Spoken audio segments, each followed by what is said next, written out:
Hello दोस्तों, मैं धीरेन्द्र स्वागत करता हूं आपका एग्जाम स्टडी विद संगीता में। दोस्तों, आज की इस वीडियो में हम कवर करेंगे रेलवे ग्रुप डी परीक्षा 2021 के लिए मैथ के कुछ मोस्ट इंपॉर्टेंट क्वेश्चन को।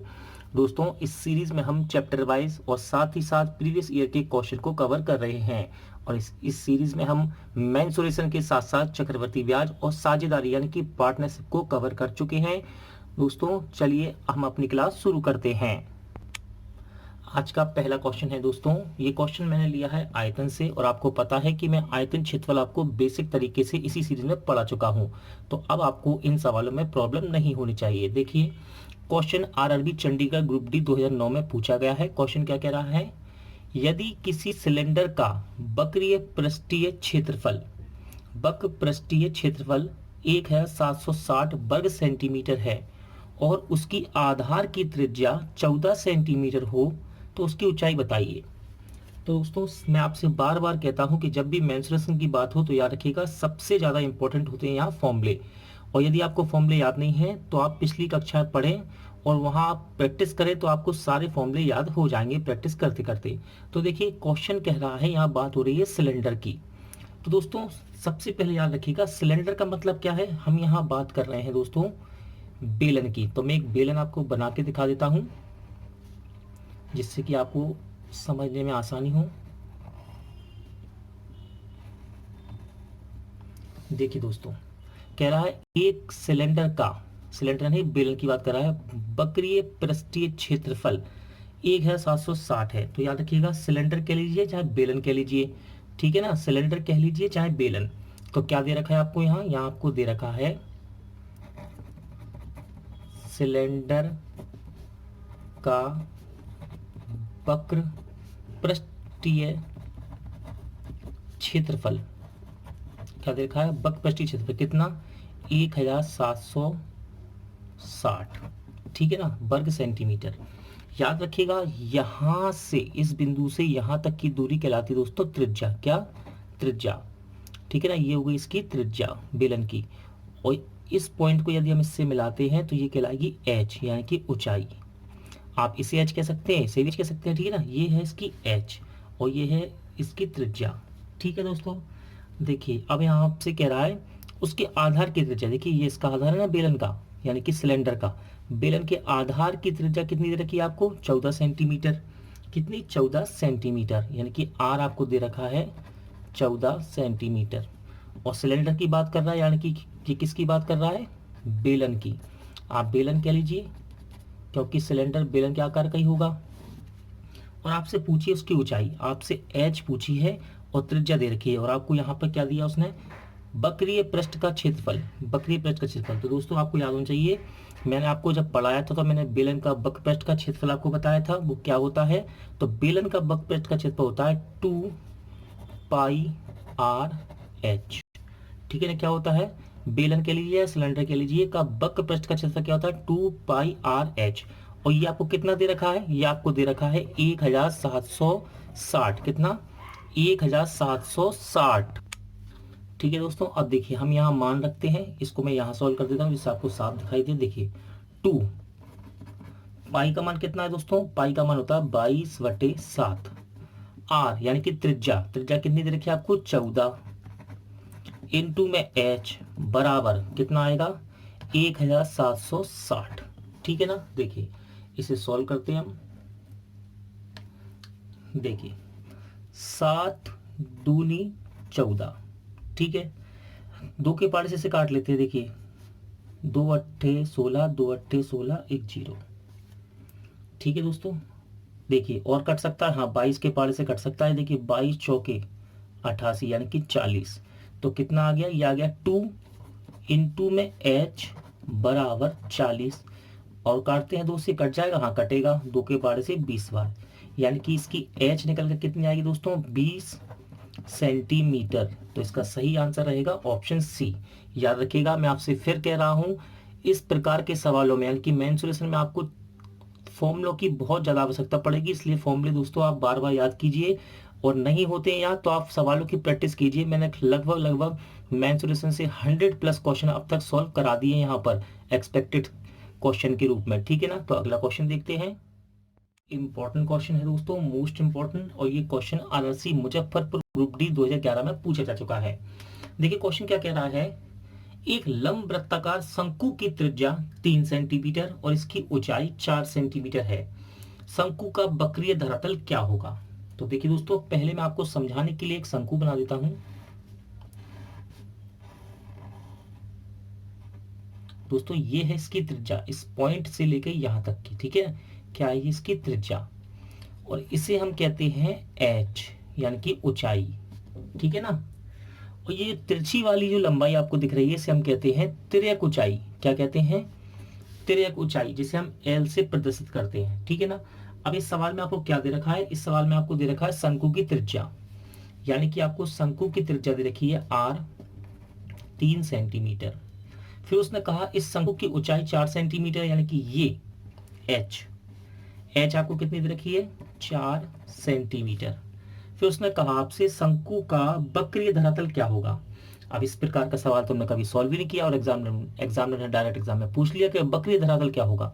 तो याद रखिएगा दोस्तों, ये वक्रीय धरातल होता है शंकु का, उसे हम जानते हैं अच्छी तरह से किस नाम से, शंकु का पृष्ठ का क्षेत्रफल, ठीक है ना दोस्तों।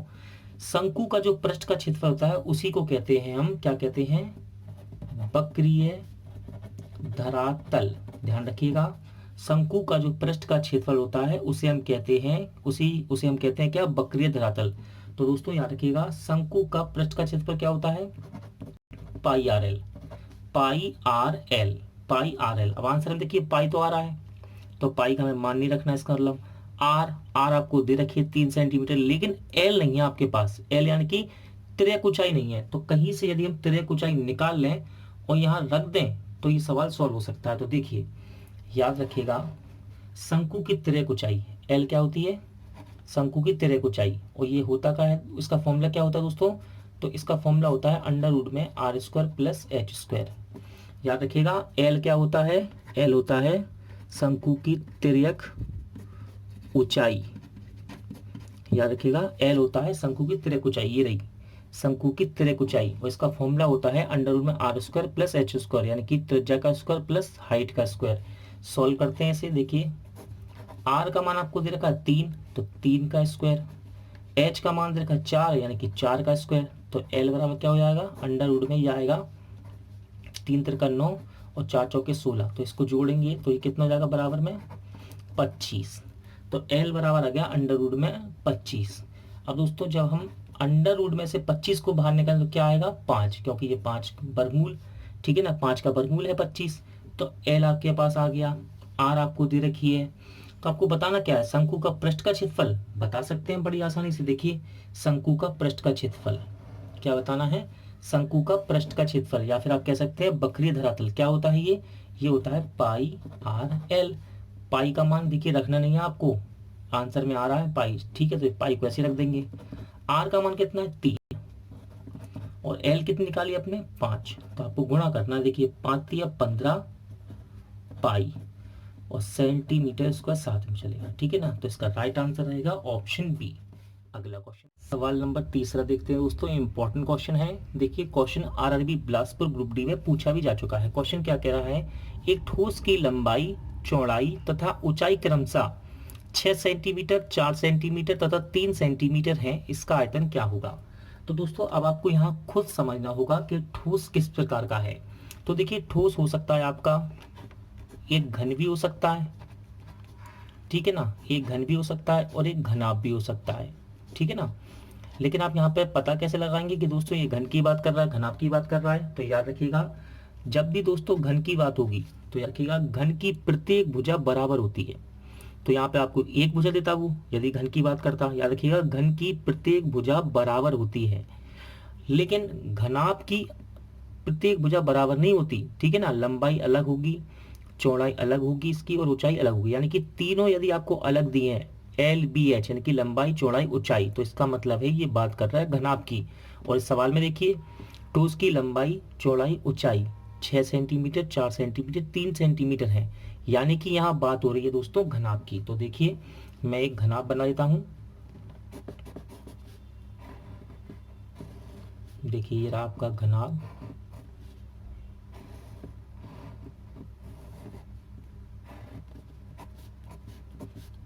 ठीक है। देखिए क्या कह रहा, लंबाई चौड़ाई ऊंचाई क्रमशः 6, 4, 3 सेंटीमीटर। देखिए ये है लंबाई इसकी, ये है चौड़ाई, बी से प्रस्तुत करते हैं इसको हम, और ये है ऊंचाई एच। कैसे दे रखी है आपको, लंबाई चौड़ाई ऊंचाई। लंबाई कितनी दे रखी है 6 सेंटीमीटर, चौड़ाई देखिए 4 सेंटीमीटर, ऊंचाई दे रखी है 3 सेंटीमीटर। और आपसे क्या पूछ रहा है, इसका आयतन क्या होगा, यानी कि घनाभ का आयतन क्या होगा, ठोस घनाभ का, घनाभ का आयतन क्या होगा दोस्तों। घनाभ का आयतन क्या होता है, लंबाई गुणे चौड़ाई गुणे ऊंचाई। तो बस मान रखिए एल का मान कितना है 6 सेंटीमीटर, चौड़ाई कितनी है 4, और ऊंचाई कितनी है एच कितनी है 3। गुणा कीजिए, 4 तिया 12, 12 छिंग 72, 72 घन सेंटीमीटर का राइट आंसर रहेगा, यानी कि ऑप्शन डी। अगला क्वेश्चन देखते हैं, इंपॉर्टेंट क्वेश्चन है दोस्तों। Question RRB Guwahati group D 2004 में पूछा भी गया है। देखो क्वेश्चन क्या कह रहा है, 3 सेंटीमीटर भुजा वाले एक ठोस घन बनाने के लिए 1 सेंटीमीटर भुजा वाले कितने घनों की संख्या होगी, यानी कि आपको यहाँ पर घनों की संख्या निकालनी है। सवाल कह रहा है कि यहाँ एक 3 सेंटीमीटर का घन है। याद रखिएगा मैंने अभी आपको बताया घन की प्रत्येक भुजा बराबर होती है। ये 3 सेंटीमीटर भुजा वाला घन है, इसकी भुजा कितनी है 3 सेंटीमीटर। क्या कहा मैंने, घन की प्रत्येक भुजा बराबर होती है, ये भी 3 होगी तो ये भी 3, ये भी 3, ठीक है ना। इस घन से क्या कर रहा है वो, छोटे छोटे घन बना रहा है। क्या, छोटे छोटे घन बना रहा है, जिसकी भुजा कितनी है 1 सेंटीमीटर, ठीक है ना। यानी कि इस घन को तोड़कर काट कर किसी भी प्रकार से वो छोटे छोटे इस प्रकार के घन बना रहा है, जिसकी भुजा कितनी है 1 सेंटीमीटर। तो कह रहा है ऐसे कितने घन बनेंगे, इस 3 सेंटीमीटर घन से, 3 सेंटीमीटर भुजा वाले घन से छोटे घन बनाए तो कितने घन बनेंगे। तो यहाँ आपसे दोस्तों संख्या पूछ रहा है, और मैं आपको बार बार कहता हूं जब भी संख्या पूछे तो आप क्या करेंगे, संख्या बराबर बड़े का आयतन बटे छोटे का आयतन, बस, ठीक है ना। संख्या जब भी निकालनी हो तो आप बड़े का आयतन बटे छोटे का आयतन करेंगे। तो दोस्तों यहाँ पर बात क्या हो रही है, बात हो रही है घन की, किसकी, घन की। तो घन का आयतन क्या होता है ए क्यू, ठीक है। इसको बड़ा कह लीजिए आप A1 कह सकते हैं, ठीक है ना। इसको बड़ा कह लीजिए A1, इसकी भुजा कितनी है A1 3, और ये छोटा वाला है इसकी भुजा कितनी है A2, कितनी है 1। और छोटे घन का आयतन क्या होगा, ये भी A क्यू होगा, इसको हम नाम देते हैं A2। तो यहाँ बस आपको हम मान रखने हैं, देखिए A1 का मान कितना है 3, ठीक है ना, तो रखते हैं हम 3, और Q है इसका मतलब 3 बार गुणा कर दीजिए बटे में छोटे का आयतन, छोटा छोटा घन क्या होगा दोस्तों, इसका भी तो आयतन A क्यू होगा, इसको हमने नाम दे दिया A2। तो A2 इसकी भुजा कितनी कही उसने 1 सेंटीमीटर, यानी A2 का मान कितना है 1, तो रख दीजिए 1। कितनी बार गुणा करेंगे 3 बार, क्योंकि Q कह रहा है। अब यदि 1 का भाग 3 में देंगे तो क्या होगा, 3 ही तो आएगा, ठीक है ना। तो इसका मतलब हम इसका गुणा कर सकते हैं, देखिए 3 त्रिका 9, 9 3 27। तो दोस्तों कितने घन बनेंगे 27 घन बनेंगे, यानी कि ऑप्शन ए आपका राइट आंसर रहेगा। अगला क्वेश्चन देखते हैं, इंपॉर्टेंट क्वेश्चन है दोस्तों, और इस क्वेश्चन को मैंने रखा है एक्सपेक्टेड क्वेश्चन की श्रेणी में। देखिए क्वेश्चन क्या कह रहा है, दो संख्याओं की मासा यानी कि महत्तम समावर्तक तथा लासा यानी कि लघुत्तम समावर्तक क्रमशः 12 और 600 हैं। यदि एक संख्या 24 हो तो दोनों संख्याओं का औसत क्या होगा। तो दोस्तों देखिए यहाँ पर आप एक छोटा सा फॉर्मूला लगाना है, जो कि मैं आपको बहुत बार वैसे भी बेसिक में बता चुका हूँ। फॉर्मूला क्या होता है, फॉर्मूला होता है दोस्तों पहली संख्या गुणे दूसरी संख्या बराबर मासा इंटू लासा, ठीक है। अब देखिए यहाँ उसने कहा यदि एक संख्या 24 हो तो आप इसको मान लीजिए पहली संख्या, इसको पहली संख्या मान लीजिए। तो पहली संख्या आपने दी 24, दूसरी संख्या आपको दी नहीं है तो दूसरी संख्या आप ऐसी रखी रहने दीजिए। अब देखिए दो संख्याओं के मासा और लासा क्रमशः 12 और 600 हैं। तो मासा कितना है दोस्तों 12, तो यहाँ रख दीजिए 12, और लासा कितना है 600, तो यहाँ रख दीजिए 600। इसे सोल्व करते हैं, देखिए 12 दूनी 24 और 2 के पावर से 300 बार, यानी कि दोस्तों दूसरी संख्या क्या निकल के आई, दूसरी संख्या निकल के आ गई आपके पास 300, और पहली संख्या क्या थी 24, ठीक है ना। दूसरी संख्या 300 निकल के आ गई और पहली संख्या थी 24, जिसको आपने पहली संख्या मान लिया, आप इसको दूसरी ही मान सकते हो तो पहली निकल के आ जाएगी। दोनों संख्या आ गई। अब आपसे कह रहे हैं इनका औसत क्या है, तो दोस्तों आपको पता ही है औसत बराबर क्या होता है, औसत बराबर संख्याओं का योग, संख्याओं का योग बटे संख्याओं की संख्या। ठीक है ना, तो संख्याओं का योग कर दीजिए, संख्या कितनी है इनका योग कीजिए, 300 प्लस 24 बटे संख्याओं की संख्या, कितनी संख्या है ये, 1 2। ठीक है, जोड़ते हैं इसको, कितना होगा 324 बटे 2, 3 2 2 एकम 2, 2 छिंग 12, 2 दूनी 4, यानी कि ये इससे कट जाएगा दोस्तों 162 बार। तो इसका राइट आंसर रहेगा कितना, ऑप्शन सी। अगला क्वेश्चन देखते हैं, अगला क्वेश्चन देख लेते हैं। इंपॉर्टेंट क्वेश्चन है दोस्तों, ये क्वेश्चन में लिया है परसेंटेज से और इसी रखा है मैंने एक्सपेक्टेड क्वेश्चन में। देखिए क्वेश्चन क्या कह रहा है, यदि y का x प्रतिशत बराबर 80 का 4/5 है तब xy क्या होगा। यानी कि आपको xy का मान बताना है। और ये किस तरह लिखा है, ये लिखा है एक तरह से गुणे में। क्या लिखा है ये, x गुणे y कह लीजिए या xy का मान। ठीक है ना, तो देखिए सवाल सोल्व करते हैं हम। क्या दे रखी कंडीशन, y का की जगह क्या लिख सकते हैं हम, गुणा x प्रतिशत बराबर 80 का की जगह क्या लिख सकते हैं, गुणा 4/5 है। तो एक्स वाई का मान बताना है। देखिए जब हम परसेंट को हटाएंगे तो नीचे क्या आएगा दोस्तों, 100। ठीक है, इसे हम सॉल्व करते हैं। देखिए 5 के पहाड़े से 80 को काट सकते हैं, हाँ काट सकते हैं 16 बार। ठीक है, देखिए 16 चौके 64 बराबर में क्या आएगा, एक्स का वाई में गुणा हो जाएगा, एक्स वाई बटे में 100। कैंची गुणा में दोस्तों इसको यहाँ मल्टीप्लाई कर सकते हैं, गुणा कर सकते हैं। तो एक्स वाई बराबर क्या आएगा, 100 का गुणा यहाँ होगा तो कितना आएगा, 6400। यानी कि इसका राइट आंसर रहेगा ऑप्शन डी। दोस्तों आज का वीडियो यही एंड होता है। उम्मीद करता हूँ आपको सभी सवाल अच्छे लगे होंगे और समझ आए होंगे। पूरा वीडियो देखने के लिए थैंक यू। जल्द मिलते हैं नेक्स्ट वीडियो में।